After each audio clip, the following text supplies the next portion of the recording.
the municipality of Cantilan.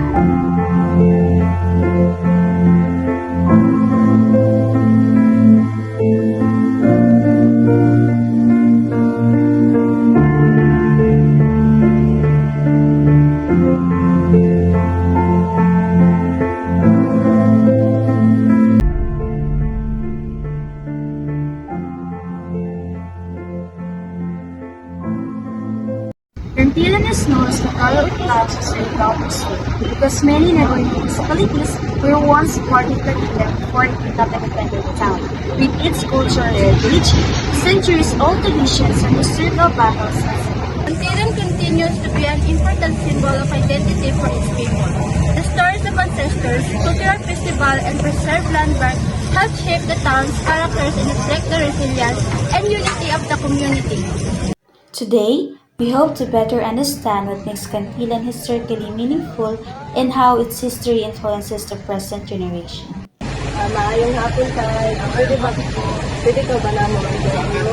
Oo. Pwede ba namin mag-doon yung mga yambay? Oo. Sino nga yan tayo? Ako si Fernando Arroyo Molion. Pwede kami mag-doon sa election? Oo. Ako kuman ay 62 ano. So, doon lang mo question sa inyo. Oo. Can you share a tradition, practice, or festival in Cantilan that has been passed down through generations? How did it begin? Nahon, ang Sirong Festival, dili pa kung Sirong Festival ang title sa una. Kuma na generation 1990s, ang tagpanan mga tao sa Cantilan na maghimog na ng Sirong Festival. Amin na kuman, Sirong Festival na. Sirong Festival, nagsugod na Nobyembre 16. Maayong hapon tayo. Gusto tayo ng OY lang. Pero before that guys, pwede naman ko naman.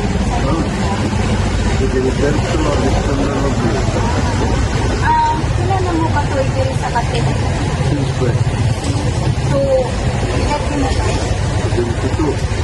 So, try namin pangutanan sa inyo, ha? In your opinion, what makes Cantilan historically significant compared to other towns in Surigao del Sur? Hindi kita magang-aran-aran punta sa iba na pamaliton, sa unang na panahon barato ra. Pag abrin and mining, amo doon taas-taas ang presyo ng Cantilan. Sa mga paliton, lamang-salam, sa daily needs, ang isda, ang buga, mas arang-arang din ang presyo sa iba na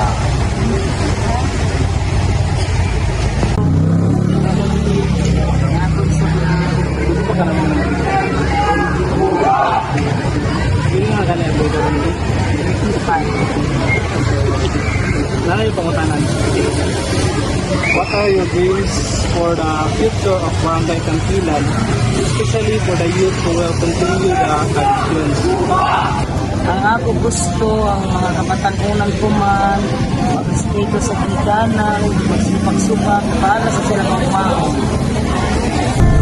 Learning about Cantilan Surigao del Sur's history is about understanding the community's spirit, shaped by stories of bravery, unity, and resilience. These stories and tradition carry the legacy of ancestors, strengthening identity and pride of Cantilangnons. By understanding their roots, the town's legacy continues to inspire future generations.